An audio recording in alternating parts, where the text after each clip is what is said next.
Today on the John Ankerberg Show, is there scientific evidence for life after death? Numerous studies have been performed to evaluate the accounts of people who have been pronounced clinically dead when their doctor saw no heartbeat, that is no EKG, or no brain activity, that is no EEG, or both. Yet after a while, the patient amazingly returned to life with some fantastic accounts of where they had been and what they had seen and heard.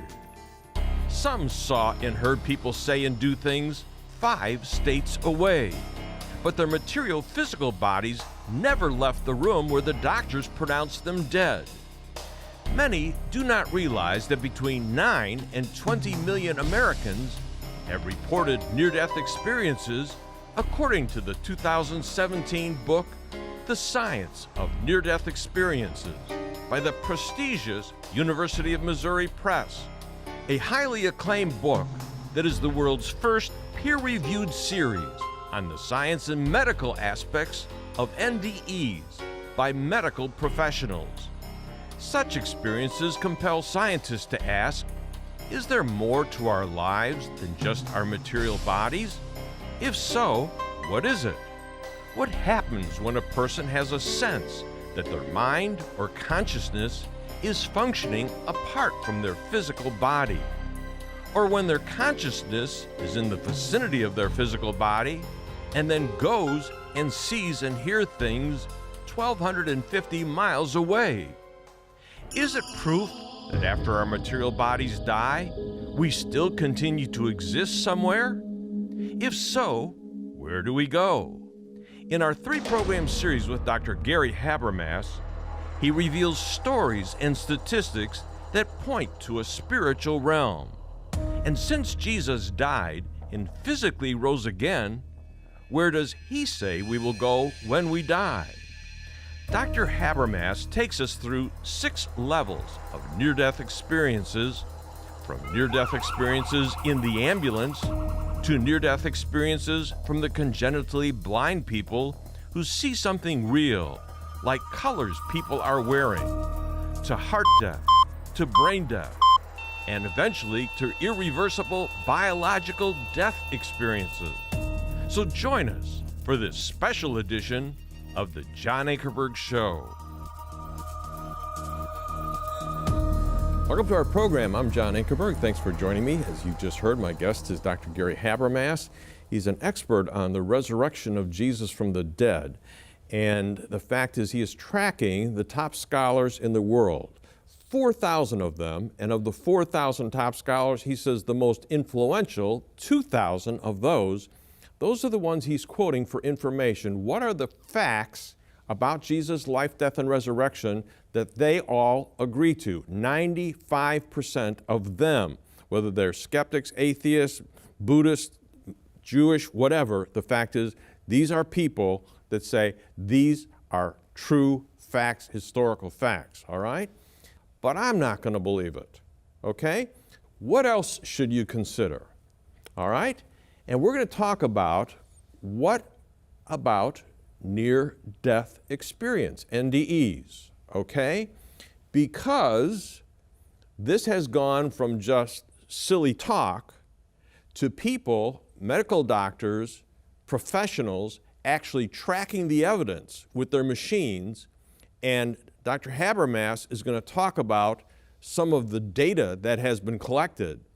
So scholars looking at what we're going to tell you today, here's what some of the skeptics say about the evidence we're going to present to you about near-death experiences, what happened to these people, okay?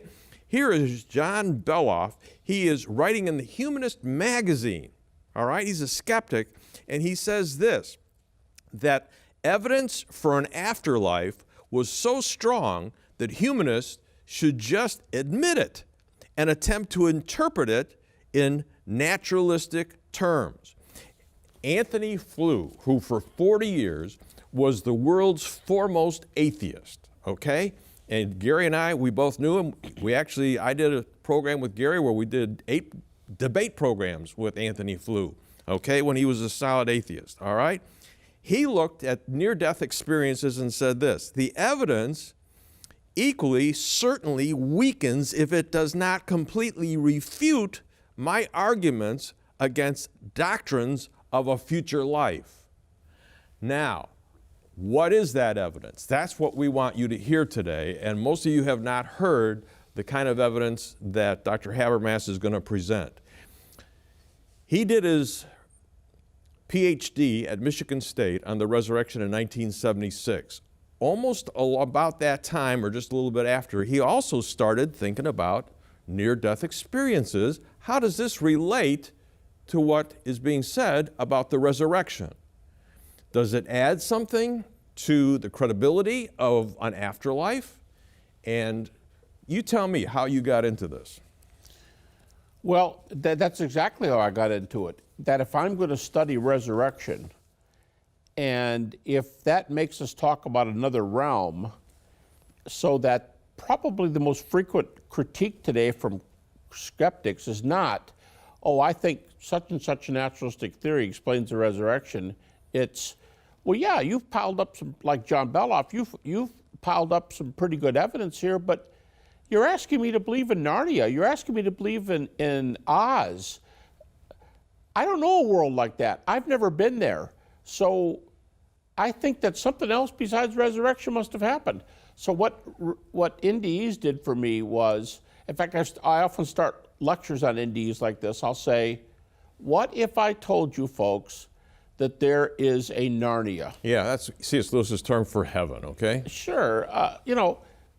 Right. How would you like to meet Aslan someday? We go, that's cool, haha, nice story. We call that fiction. Well, how do we know if there's a realm like that? I think to open up that realm, and if you say, wow, there really is something, I think it should make us more open to resurrection. So that's how I got into it. And one way, just recently, the latest book on near-death experiences was published by the University of Missouri Press. So we're not talking some fictional dime store book. A serious book edited by a medical doctor. Many authors in there are medical doctors. And they decide, you can get this right on the beginning of the book, that 9 to 20 million Americans have had near-death experiences. Yeah, let me say that again. I mean, this is I've got the statement right here. Between 9 and 20 million Americans have had near-death experiences. Now, some, it might just be right there in the room, and you're looking at your own bed or the bed in the hospital. But a number of them, people believe they are elsewhere. So I'm thinking to myself, if there's 9 to 20, let's say an average 13, 14 million, how many of them think they were in another realm? Well, millions. So you may not have seen Narnia. I may not have been to Oz, but we have millions of Americans who say, do you want to talk to me? I've been there. So that's what's on the line, is data here for another realm which could last forever. Okay, tell me some of the personal stories that you've been involved in, just to get our attention on this, and then I want to get down to some of the ones that have actually been tracked and the data is absolutely solid in some of the most professional books we've got. Yeah, I think that's a good insight, what you just said. People are impressed with evidence, but when I've been doing this for a long time with the NDEs, and sometimes people are more than the evidence. They're impressed with the heartwarming or the tear-jerking type NDE stories. Now, here's one of them. I met a lady who had just given birth to her third child, and she has not seen this child yet because they're still in surgery, and they're taking the child, and she said, all of a sudden, boom, I'm up above my body. And it wasn't a detailed NDE. She looked down, she said, that looks like I might be me. But then again, I'm where my consciousness is, so I think I'm up here in the lights, I'm up here by the ceiling. And she started to say, well, I went on a little bit further from there, and I stopped her and I said, let me ask you a question. I said, I've been led to believe that the strongest biological tie in the universe is between a mother and her child. And she said, I'll buy that. And I said, okay, you've got some other children. Yes. You haven't seen this baby yet. Nobody's come up and laid the baby in your arms. No. You'd like to see your baby, wouldn't you? Absolutely. So you're in another realm and you are caught up with the colors and the music and the sound, and it just captivated you. did you want to come back to meet your new child? And you would think I had said something to her that kind of embarrassed her, because when I said that, she looked down and she said, no, I did not want to come back. And I said, look, I'm not trying to embarrass you, but let me just drive this point home. You would rather have stayed where you were than come back to see your baby for the first time. And she said, I did. I wanted people to leave me alone and let me go.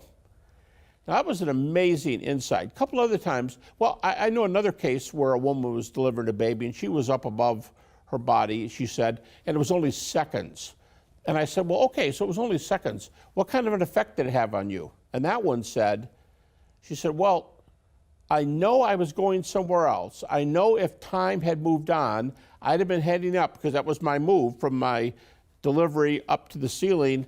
She said, ever since then, she said, I've not had the slightest fear of death, because I know I'm going to another place. Then two guys, one who drowned in a pool and one who was in a really bad car accident. In both cases, they had near-death experiences. And the first one, he lived out west in a real icy part of the country. Actually, it was in Idaho. And he said, I was walking down the street recently, and my feet started to go out from under me in the wintertime, and I had this sick feeling we sometimes have that my back of my head is going to end up on the cement behind me. And before he'd already slipped. And the first thought was, oh no. The second thought was, don't worry, you're going right back to the place you were at before. Now, how conscious do you have to be that your first thought is, uh-oh, second thought, hey, that's cool. And the other one was in the car accident. I said to the fellow later, I've gotten to know that guy really, really well, and I was saying to him, hey, what about this and that and this and that about life? And he's getting older, and he said to me, not a problem. All I will do is go back to the light again. He's a committed Christian. He said, all I would do is go back to the light. And I thought, is it that prominent when people have had these that their very first thought is, here it comes, and I'm ready? So that otherworldliness is pervasive. Is it always a good one? No. Now, there's issues with that, because now my next question, would be how much do we have evidence for?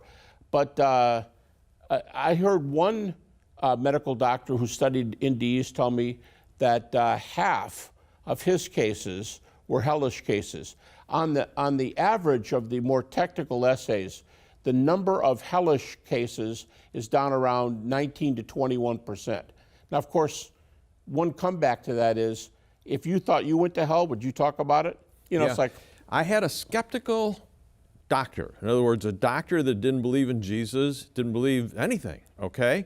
And he was a cardiologist, okay? Right. And a guy's on the treadmill doing his stress test in the office, Yep. and he dropped over, okay? So he started doing resuscitation. And the guy would come back every once in a while as he was resuscitating him. He would come out of it, and he was absolutely paralyzed with fear, okay? And he says, doctor, I'm in hell, you gotta save me. And then all of a sudden he'd slip back. So he's pounding on his heart again, okay? And the guy would come back and he said, pray for me. Now this guy's an atheist, okay? He doesn't believe in God.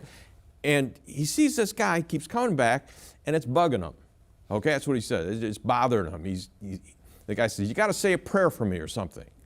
So he finally says, like on the fourth or fifth time where he's resuscitating this guy, he says, okay, say this prayer. And he says, Jesus Christ, I believe you died for my sins, and I put my trust in you, and take away my sins, and if I do die, I'm going to trust you to take me to heaven. The guy said those words, and it slipped back. And so he was pounding on his heart, and when he came back the next time, the fact is he had absolute peace, okay? He wasn't scared anymore, okay? Took him a while to get him. The guy finally lived. But this atheist doctor looked at that, and he had other cardiology patients that he had the same kinds of experiences with. All I'm saying is that's what he told me. We did a whole show with him on this topic.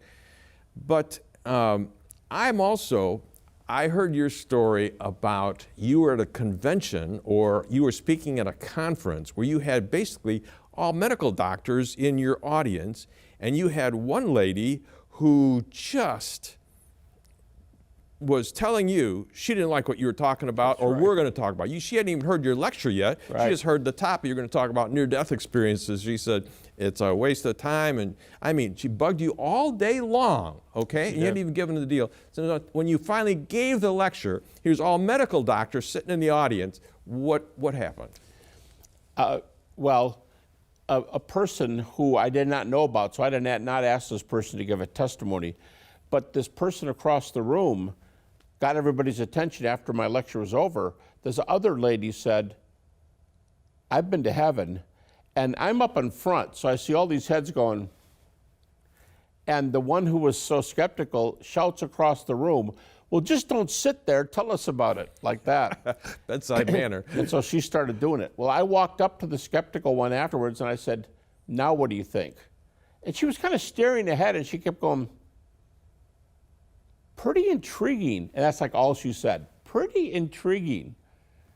And the woman who gave the testimony, there's no evidence. It was just a personal tale of having been like, well, you know, I'm from Virginia, but I went to New York this summer. You know, it's a tale about another place. Yeah. And she was all ears. All right, we're going to do some more programs on this, but let's start giving me one where you start going into the evidence, because stories are one thing, okay? And with no way to check them, you don't know what to say. But in the last how many years, medical doctors and a whole group of scientists have started actually defining what is death, okay?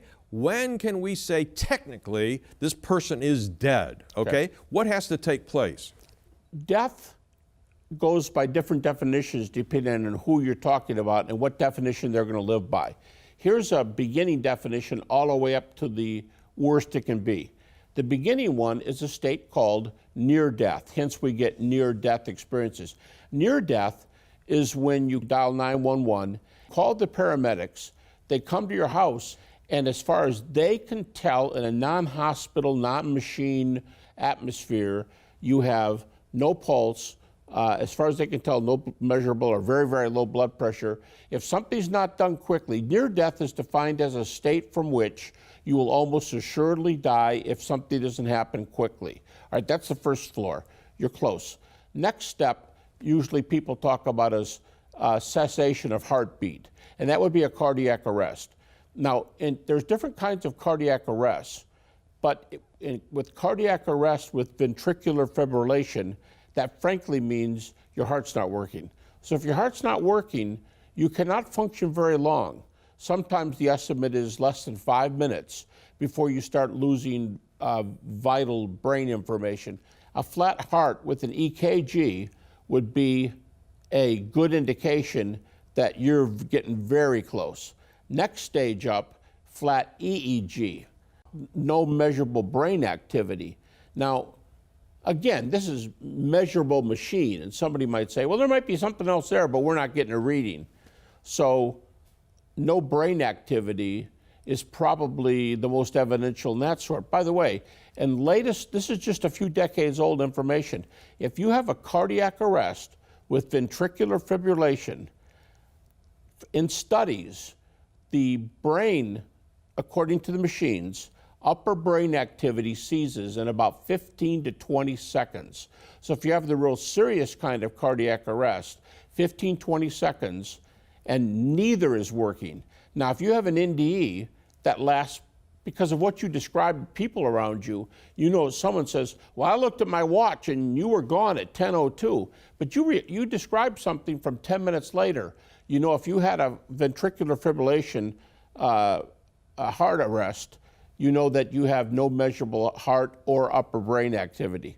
The last one is the skeptic's favorite, and it's called biological death. And I kind of like the way they define it. It's kind of like, it begs the question. But biological death is, if you had it, you wouldn't be talking about it. There's no return from it. So biological death means ain't no coming back on their definition.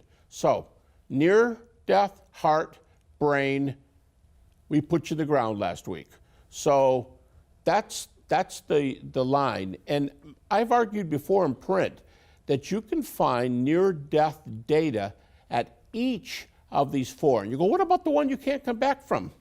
I'd say stay tuned, because we have data beyond that level too. Yeah, let's, we only got about 3.5 minutes left. So again, why are we even approaching this topic? And we are still haven't given them the good ones, the technical ones yet, okay? What we call the evidential ones that are persuading people that are skeptics there's got to be some life after what we're experiencing here, okay? What do you want people to learn from what we're telling them?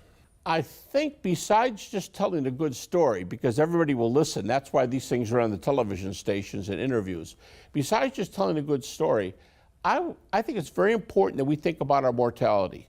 And I think it's very important that we think about something afterwards. Just like when someone says to you, you may be working 40 years for the right to retire nicely for the last 15 years of your life. Wouldn't you like to make the right choices for 40 that make you be relaxed for the last 15? All right, I turn it around this way. If there's a chance of eternity, how much do you want to prepare here, and how much should you be interested for all of eternity if decisions on this side make a difference? Yeah, and we're talking about Jesus and his resurrection, because he says, if you believe in me, you'll have eternal life. If 15 years of retirement are good, how good's eternity? Not only that, but then Jesus provided the proof by coming back from being dead for 3 days, okay? He showed us that it's possible. He did it, and he's the one saying, if you believe in me, I'm going to do that for you too. Okay? Now, in about 1.5 minutes, give me just a little taste of a near-death experience with a little evidence. With a little evidence. I'll tell you what, to kind of whet people's appetite, what if I did it this way? What if I give 5 categories of evidence? Okay. Some skeptics want citation in the room. Now, I don't think that's as good, but some of them want things in the operating room. I saw this, I saw that, I went back and verified it later, but you couldn't have known that because that happened after you were out. So verification inside the room. One of the two that I think are the most evidential is verification outside the room. While you have a cardiac arrest with ventricular fibrillation, we know that probably you're not going to be having heart or brain activity within 2 minutes. You tell me something that happens in the waiting room 3 floors below where your family's waiting, or something that happens with a babysitter back in your house 4 miles from here. So that's away. And some of these are way away, as in miles, the report. Thirdly, NDEs in the blind, especially NDEs in those who have been blind since birth. And the only time they've ever reported sight is during their NDE. And now they've gone back to being blind again because they're alive.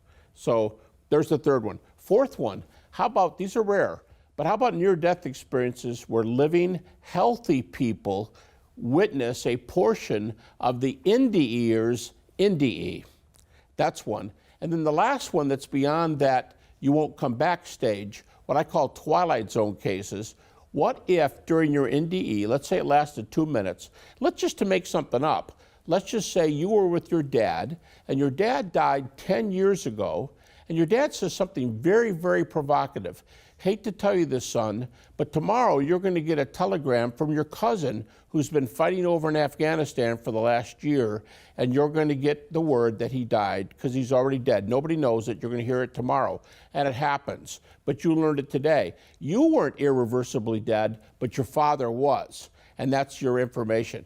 You put all these 5 together, and it depends on different strokes, different folks. What kind of evidence do you like? These are very, very intriguing. I mean, I've had 2 cases where as the person is being loaded into the ambulance, they say, I was up above my body and I watched you load me, and I didn't know there was a number on top of this ambulance. Well, yeah, there's numbers on top for tracking if you have to do it with a helicopter or whatever, but the person reported the number on top of it. Well, if you're strapped down here, someone's not going to be sitting in the car, in the ambulance going, car, This is our, what do you think about number 413? You don't talk about the number. So near death is a state from which you could reasonably be thought to die if you don't get some immediate intervention, and that's the whole idea of 911. So the 5 categories, some skeptics actually want verifiable information inside a room while the person is out. Hopefully, this is horrible, but hopefully in a state of cardiac arrest, ventricular fibrillation, from which they return, but that shows that the heart's not working. In a very short time, in some experiments, 15 seconds, the upper brain activity stops, measurable upper brain activity. So if you're reporting something, say a minute, 2 minutes later, that's highly evidential. But the second category would be if the material you're reporting is a distance away. So floors in the hospital, back at your house in the city, across the state where a brother's praying for you. A lot of these people are attracted to family members when they say they're up above their body. Okay, third case, NDEs in the blind. Fourth case, and in the blind, people gravitate to the cases where the person is congenitally blind from birth. Yeah, you're talking about people that cannot see, have an experience, and they might go into another state and see a person that they've never seen before and actually see them, and they come back and they're still blind, but they describe it. They can describe the color clothes the person was wearing, and so exactly. This is what we're talking about, okay? Exactly. The fourth and fifth are Twilight Zone type ones. 4 is cases where someone who's very healthy, in one case it was a nurse, people who are very healthy get drawn into the NDE with the person and said, I didn't know what was going on, but I was watching the person go down the tunnel and I came back with them.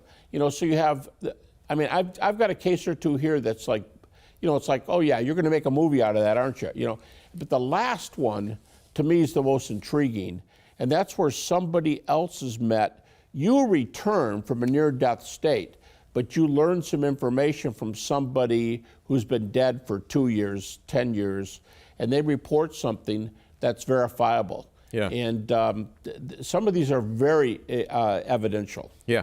And atheists and skeptics have looked at this evidence, and they don't want to say there's an afterlife. But here you have John Beloff in the Humanist magazine. I said this last week, but I want to say it again. In the Humanist magazine, he argued that the evidence for an afterlife was so strong that humanists should just admit it and attempt to interpret what happens in naturalistic terms. Okay? So we've got skeptics that are taking notice of this, and it's busting up their worldview, and they're saying, somehow we got to deal with this. Now, let's start with, say, some of these lower categories, and give me illustrations, real life, that have been cataloged, documented. Okay, inside the room. There are some cases, I don't know what it is, but we've all seen tennis shoes on the roof of buildings, people, you see, girders above your head, and somebody will try to flip a penny to get it up there. We do funny things with things above our head. Sometimes near-death patients have been up above their body, and they'll say, you know what, funny thing, there is a Jefferson nickel on top of that girder over there, and when I saw it, I kind of zoomed in on it, and it's a 1988. And sure enough, when the person comes to, they send a janitor up there. That was a nickel, all right. 1988. How'd you know that? I saw it. I was up there. Well, kind of hard to say, you start limiting your options when the person reports data. Yeah. Another one, some of them, the most interesting ones are not necessarily the highly evidential ones, they're the strange ones. Yeah. Like in one case, the person came to, and the doctor came in to talk to him later, and they said, we already got figures on that. That machine was plugged in. You wouldn't know because you were out during with anesthesia, but that machine was plugged in, and the patient said, I'm sorry, doctor, the machine was not plugged in. When I was up above my body, I looked over there, and I wondered, I don't know if somebody kicked it or what, but the plug was lying on the floor. Now, how would you How would you know that? And the doctor checked it out? They went back and checked it. The plug is lying on the floor. Yeah. Now this one, this is so close, I guess we might as well say it's in the room. It actually was through the next wall. But a person was in surgery, and they're up above their body, and they're watching. But when they're in this state, like I say, other world, Narnia, something, they're going, wow. I mean, I guess this is the world I live in, but the colors are more realistic, it's whatever. And they don't pay attention to what's going on. I mean, kill me if you want, I'm ready to go. And they drifted over through a wall into another surgical room, and they watched a man having his leg amputated. And they described the amputation surgery while they were on the bed in this room. Now that's reported in a book edited by a friend of mine, Janice Holden, who was for years the editor of the Journal of Near-Death Studies, the only peer-reviewed medical journal devoted to near-death experiences. And it's reported in this book that's only been out for a year or two. Okay, so those are ones in the room. Mm-hmm. Outside the room, there's a very well-known case from years ago where a little girl drowned in a pool. She was known not to have heartbeat for about 20 minutes. There was a physician at poolside, and they brought her in.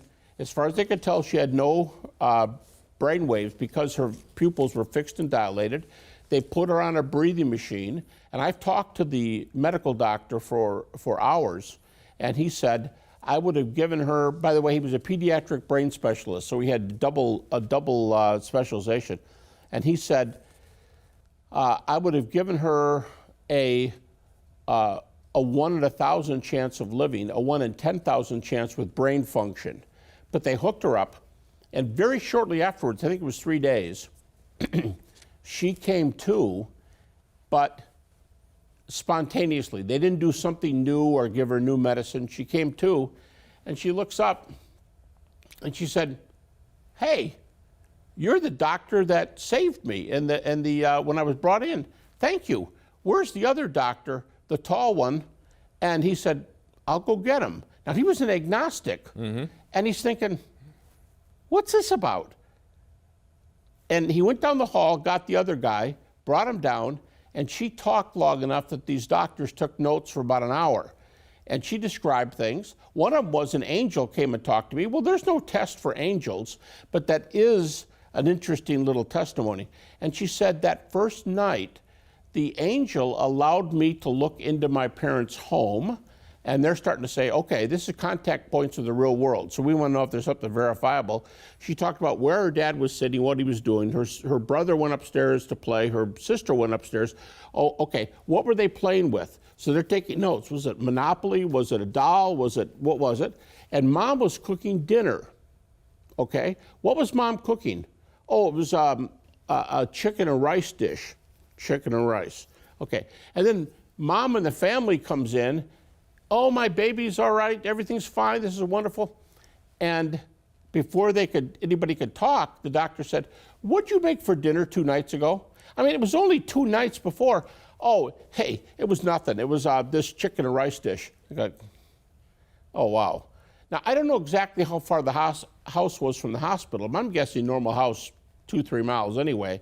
And she reported all these things, and she was 7 years old when it happened. This has been written up in medical, it's been written up in a medical journal for sure, and she's been a frequent guest on television. So this was years ago when it first started. So there's one from a distance, and there are many impressive distance ones. Yeah, you've got some in other states.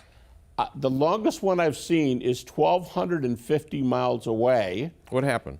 Well, the person went for surgery, and while they were in the middle of surgery, they had a cardiac arrest, the bad kind, and they were out for 30 minutes. Now, 30 minutes is a long time. Well, when he and his wife, reported in the same book by Jan Holden, he and his wife went up to Milwaukee, I think, to have this surgery, but they had somebody house sitting for them in Florida. And he just all of a sudden, when he was up there trying to kill the time, he looked in on his house in Florida and noticed several things the guy was doing, and the guy was taking mail and piling it on the dining room table. Not a big deal, but he saw a magazine that was not your normal American-looking magazine. He took note of it. When he got out of the hospital, he asked the fellow, what were you doing on this first night? Well, I was doing this. He goes, anything like this? And he did this little tiny drawing. And it was very close to what was going on. He made a drawing before the guy told him what he was doing. Yeah. And that magazine, it looked so different because it was not an American magazine. It came from Western Europe, and it was still sitting there at the dining room table when he got back home. It was 1,250 miles away during a cardiac arrest, which means it's one of the most highly evidential ones. Now here's one that's a little out, but it's a little closer, and it's a cute one, told in the same book by Jan Holden. By the way, in that book, 109 cases. In order to be included in that book, anything the NDE or reports has to be verified by a third party, or you don't get into the book. So pretty good source there. This woman was going in to be operated on, and her two grandmothers and her father were present. I don't know how many others, but those three for sure. And after they took her for surgery, they went down to the hospital cafeteria. Her dad was a smoker. Her one grandmother used to be a smoker. And the third one was known around the family. I wouldn't touch those cancer sticks. I've never smoked one in my life, and I'm sure not going to start now. Always complaining. Don't mention cigarettes around her. You know, it's going to be horrible. So she's there, and she all of a sudden zips down to where they're eating, and I guess they're pretty nervous, pretty serious surgery, and Dad pushes away from the table and says, I'm going to go outside and get a smoke. The grandmother who used to smoke said, I'm going with you. Can I have one of your cigarettes? And the third one, who said, I won't touch those cancer sticks, said, I think I need a cigarette too. And they went outside, and the young lady watched all three of them smoke, and later she said, were you smoking? Yes, dear, I was smoking. Now, some of them are just kind of funny like that. And but she was out, so that's at a distance. I want you to stop right there, because Sure. we're going up the ladder of, Yep. of tough cases, okay? And we've only got about 7 minutes left in this program. Right. And I want to talk about why we're even presenting this information, okay? You've got people that are Christian, you got people that are non-Christians, you got people that are saying, goodness sakes, what does this mean, okay? And why are we actually doing this program and telling them this information? What's the bottom line as far as we're concerned here? I think the bottom line, Christians like to talk, we use the word apologetics. We like to talk about evidence, and some of it's for religion in general, some of it's for Christianity in particular. Religion in general might be the Kalam cosmological argument. Where Does God exist? During the Middle Ages, they were Muslim philosophers who brought the argument to the fore. Today, it might be intelligent design, it might be fine-tuning, and it just says some religion is probably true, but doesn't distinguish between religions. But then when Christians talk about the resurrection of Jesus, or was Jesus a miracle worker, did Jesus predict his resurrection ahead of time, we're talking about things that are more specifically Christian. So I think NDEs are in that general category. It would be next to intelligent design, fine-tuning, the Kalam cosmological argument, because for atheists, the 1-2 punch that they don't want to be true, number one, God, number two, afterlife. So they're the two things Bertrand Russell said that's what atheists don't like. First of all, we're talking about a category that's very important in terms of philosophy of religion. But for my interest in resurrection, I would argue if there's an afterlife, don't do this thing with me where you say, well, wow, the evidence for the resurrection is the best evidence I've ever seen, but I don't believe in that realm. Okay, if I already show you there's a realm, now are you more interested in my data? And I think it gives me a real segue into talking about the resurrection. Yeah, and I think we have to talk about one of the things that you describe is that when you were in your kind of skeptical years at Michigan State, okay, and you were doing all kinds of research on the resurrection. One of the things that stood out to you was that Jesus Christ, among all the religious leaders in the world, is the only one that predicted in advance that he would die and he would rise again. And then he's the only one that actually did die, and there's evidence that he did come forth from the grave, and he spoke to people, and they touched him, and he gave them information, and it wasn't just one person or two persons, it was groups of 12, groups of 500 or more, and women, men, different circumstances, walking along a path down at the beach or near the lake, all of these different things about Jesus, and it struck you that he was different from all the other religious leaders. He was unique. There Now, are about keep 6 going. to 8 different categories. For example, we often think, oh, a bunch of founders of major world religions. Not all of them. Some of them were founded by prophets, but some of them at least had to claim to be God, right? Jesus is the only founder of a major world religion who said he was deity. He's the only one. That's it. I mean, it wouldn't be said, think about the Jewish faith. You wouldn't say that about Moses, wouldn't say it about David, wouldn't say it about Daniel. They're great people, but they never said they were the Son of God. That would just be sickening to them, to Right. someone to. So Jesus is in a separate category. Now, anybody can claim anything. To me, his 2 most unique claims were he's the Son of God and he holds the door to eternal life. Almost every religious founder says, I'm bringing you the path to life. And here's the path. Jesus is the only one who says, I am the path. He makes an ontological comment about, some people want keys. I am the key. I'm the shepherd. I'm the only way into the sheep pen. He says, I will bring you in. I will give you the eternal life as a gift free if you believe in me. Right. As opposed to good works or something else. So these are true. But I think anybody can claim anything. Madmen can claim things. But when you, as the old saying goes, put your money where your mouth is, I'm going to rise from the dead. And then you do, it's like, whoa, who are you? Because right away you intuitively know, if you can predict it, that means you're a player in the saga, and you know, if you know what's going to happen, you are clued into the worldview significance of this event. It's not just the resurrection, it's the resurrection of the one who claimed to be the Son of God, who claimed to hold the keys to the kingdom. Oh, that one. Okay, now go, keep talking.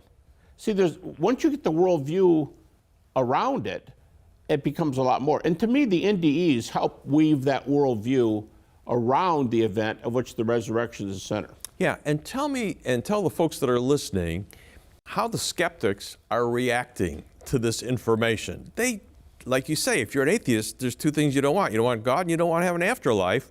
What is this evidence doing to their views? Playing with it. What are they saying? Because you're citing evidence where you're not supposed to have evidence. By the way, if those are the first 2 no-nos, God and afterlife, the next one is an objective ethical standard. Because I don't want to be told what I can do with my life and what I can't. What follows from resurrection? God, afterlife, and a standard, an ethical standard. You know, I'm not happy with what you're doing. So, again, you might introduce me to somebody who's a potential candidate, you know, for a marriage. But if I don't want to be married, I'm going to resist, even though you're my best friend, I'm going to resist your suggestions if I don't want to get married. Give me a couple of atheists that are talking like that. What are they saying? Well, again, when I started out with this series on NDEs, I think the thing they say is, the real honest ones are going to say, you've got some pretty good evidence for an afterlife, you do. And I don't know right now what I would say against it. In fact, I don't have to give you any particular theory against it, because any theory will work, because there's no world like the one you're talking about. So in my world, which is the workaday world, where I've never seen Narnia or Oz, I'm not inclined to believe it because there's no world. Now, if I say, excuse me, between 9 and 20 million Americans claim to have had an NDE, I think you better be a little more open to this world. I think the confluence of these things might make me want to use my analogy, might make me want to get married a little bit more if that's the way my life is going to have final meaning. Yeah, you want to say, I do to Jesus. I do to Jesus, exactly right. Bertrand Russell, the famous atheist, said there's 2 things that atheists don't want to talk about. 1, does God exist? Number 2, is there an afterlife? Okay? And we're talking about, is there an afterlife? And is this thing called near-death experiences providing data that we ought to be aware of? And you have said that in a prestigious book, they said that between 9 and 20 million Americans have had near-death experiences. Okay? Now, you have been cataloging these things, and scientifically, as we've gone down through the years, the medical community has come up with levels here of what is called death, okay?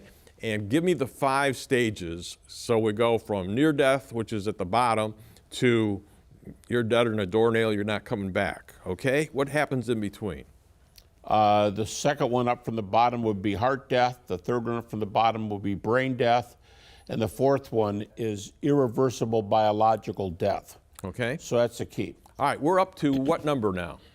We're doing the third category up from the bottom, which is NDEs and the blind. All right. Now, we're talking about blind people that are on a table someplace and the doctors are working on them, and they have a near-death experience where they go out of the room, or they're in the room, or they go someplace, and they are blind, but they, in this case, can see. And they see things, and they come back, and they're revived somehow, and they continue to live, and they can tell you what they saw. They're still blind, okay? Give me a couple examples. Yeah, probably the best one in this category. Well, I'll give you 2.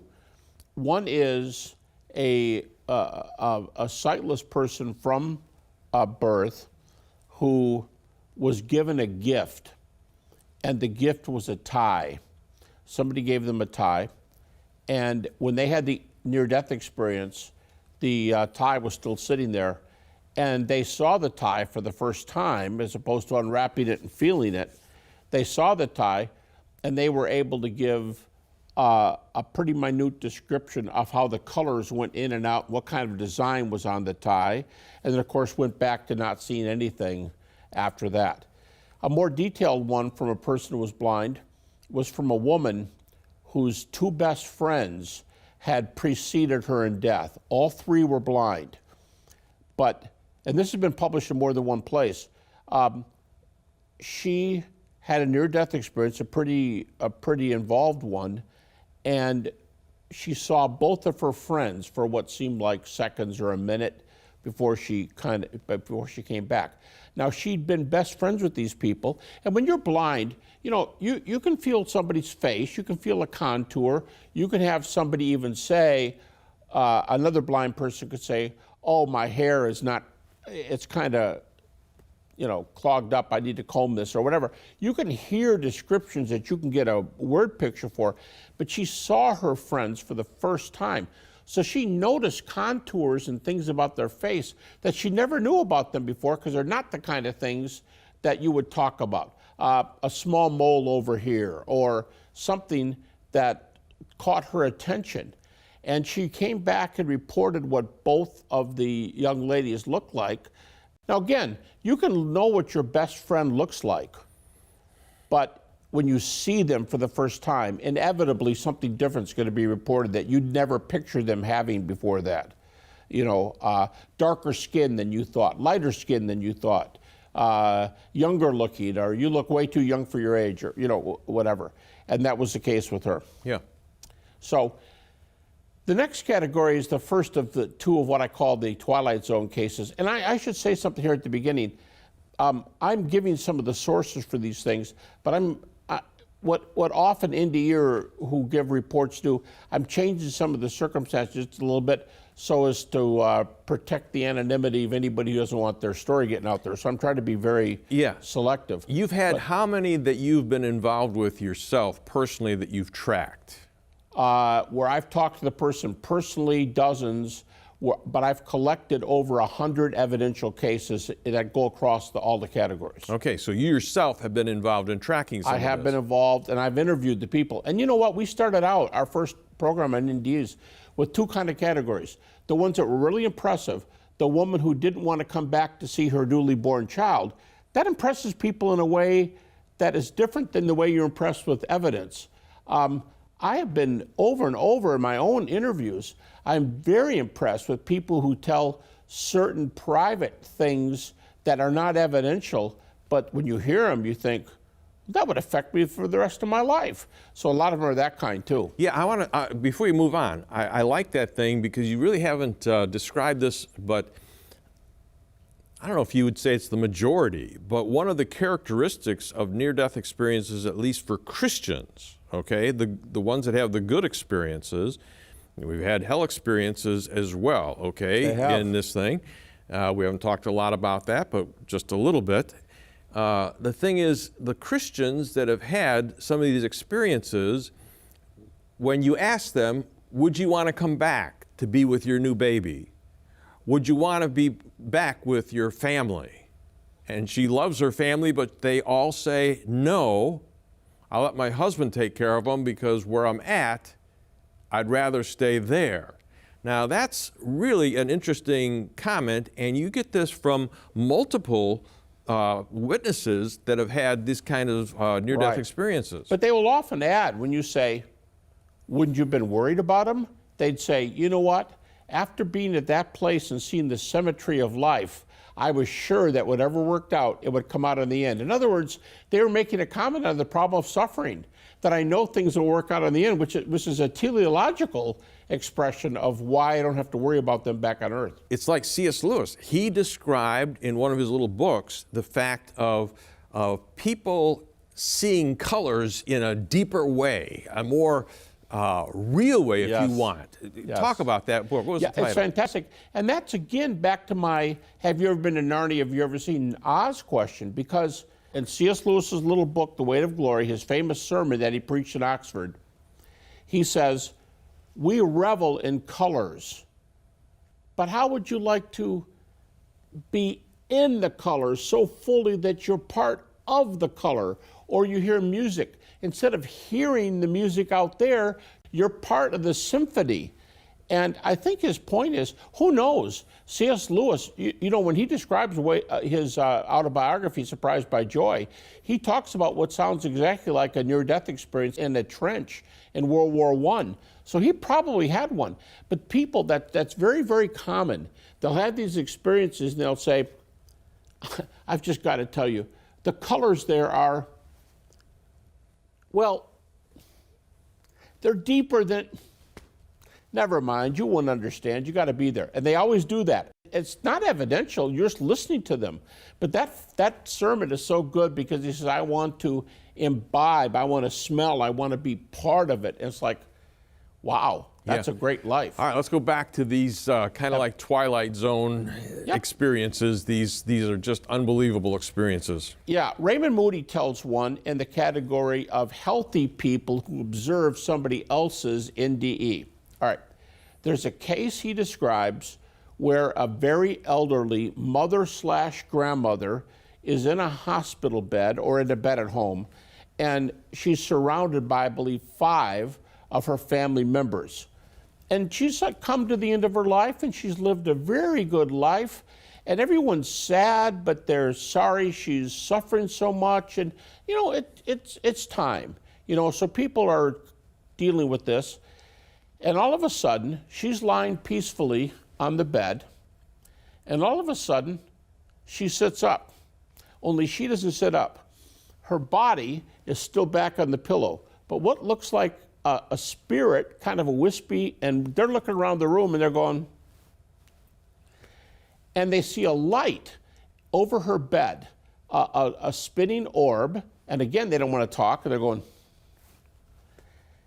and the orb elongates into a tunnel, and Grandma, spiritual Grandma, she smiles, she sees it, and she's so excited, and they watch as she comes up out of the, presumably out of her body, and she starts going up this tunnel, and they're all looking and watching, and it disappears.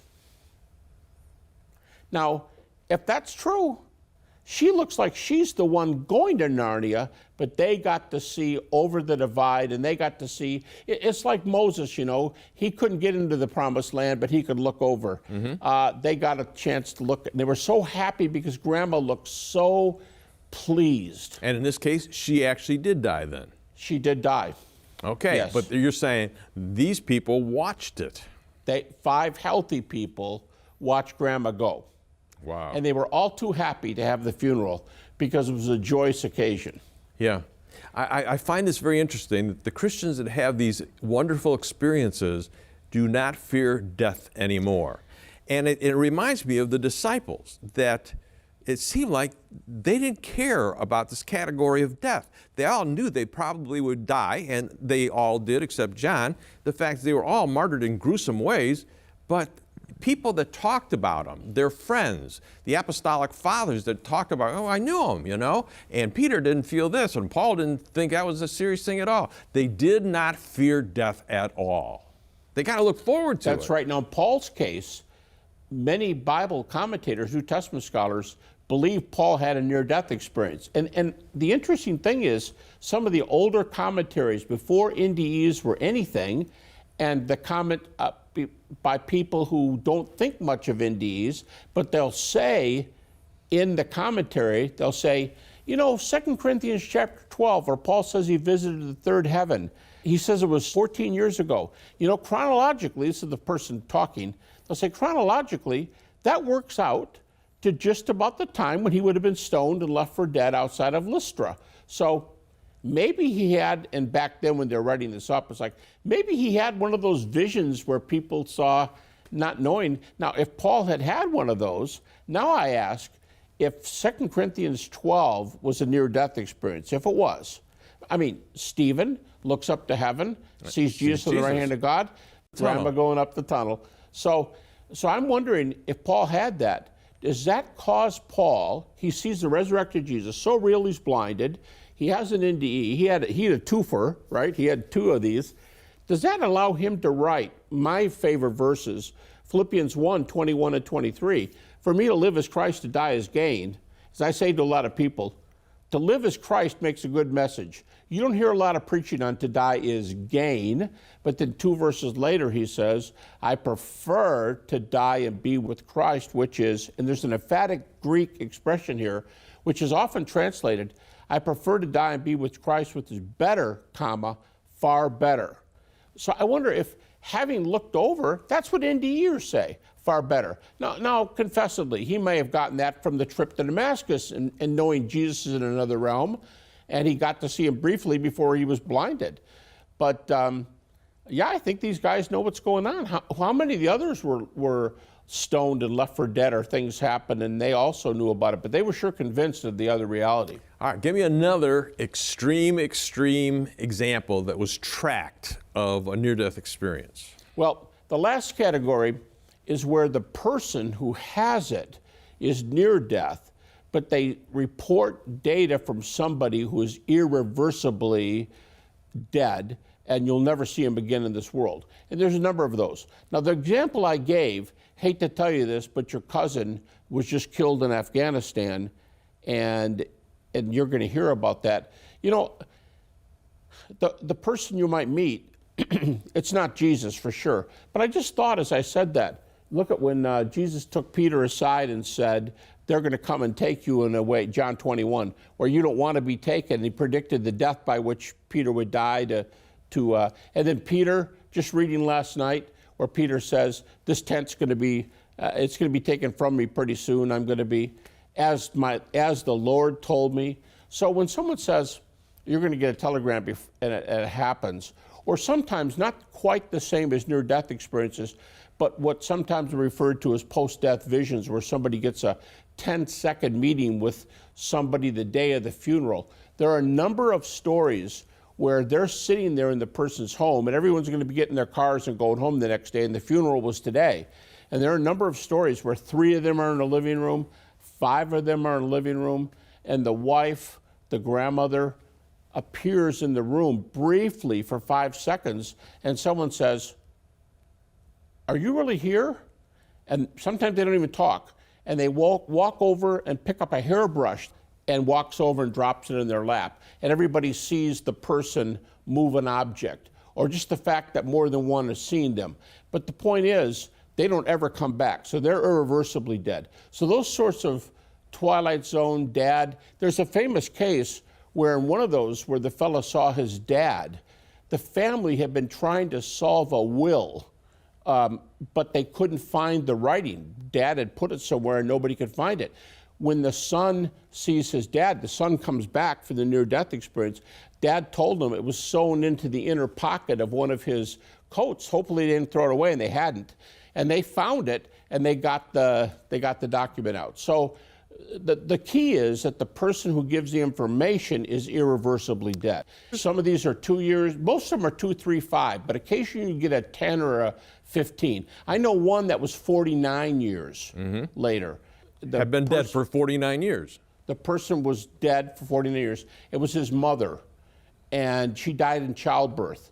And before he was old enough to walk and talk, his father had already remarried. So mom's pictures were all out of the house, and the new wife, by that time, the pictures were in the house.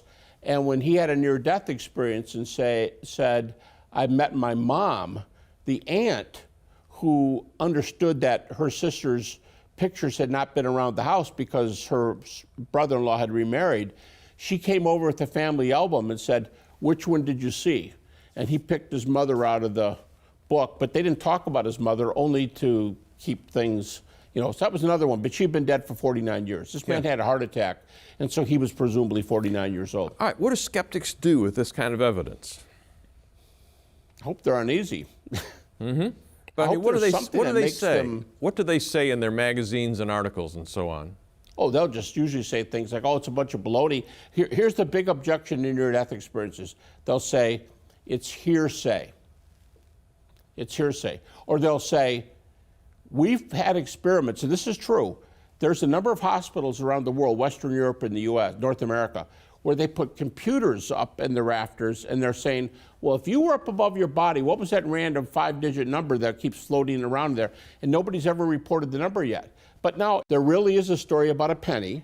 There really is a story about a quarter. You didn't tell the story about the lady that went and looked at the top of something. I just realized that one too, and it's in the same book by Jan Holden I mentioned earlier. This woman is up above her body, and she says, I'm obsessive compulsive. I have OCD. And she said, I looked down on the top of a medical machine that was 6 to 8 feet tall, and the hospital rivets numbers so they can keep track of all their things, and it was on the top. So having OCD, she said, I have a habit of memorizing long numbers. And there was a 12-digit number riveted on the top of the machine, and when she comes to, she says to the nurse, she says, write this down. The number is 367432, and the nurse writes it down and puts it away. Well, a couple days later, they came to get that machine to take it back out, and the nurse said, whoa, let me look. Number's exactly right, 12 numbers. So, that's another one, 12 numbers at random from up by the ceiling. Okay, what do you want the person that does not know Jesus, has not thought about spiritual thing, has not thought there's an afterlife, what do you want them to walk away with from what we've said today? I would say, before you even look at resurrection, if there's an afterlife, you're playing Russian roulette if you don't check into it and see, what does this mean for me? Because if there's an afterlife, especially things that point to a worldview that goes with it, God, intelligent design, ethics, this is part of a system. I need to know more about the world. But now, if I look at NDEs and I look at the resurrection too, Jesus is looking really, really good to me. I know a very well-known skeptic. I know him. I've had hours of conversation with him. And it's the NDE thing that brought him to believe in the resurrection. He thinks the evidence for the resurrection is great, but he's a serious skeptic. But he thinks the resurrection is great, but he's convinced because he came there through the NDEs. So I think it's a door to evidence, and I think it should be something that at least makes us open to data, open to what keys are you carrying around with, and what doors are you trying to unlock with this data. If it leads to Narnia, if it leads to the Yellow Brick Road and the Emerald City, hopefully I think that would be the outcome of this, that somebody would be so challenged by the data that it would make them want to take a look at their life and consider living differently. Yeah. Folks, I'll just leave you with this. Jesus said, I am the resurrection and the life. He that believes in me, though he dies, yet shall he live. Jesus is the only religious leader that gave you evidence that he can pull that off if you put your trust and belief in him. Gary, thank you for being with us and giving us all this great information. Thank you. Had a great time.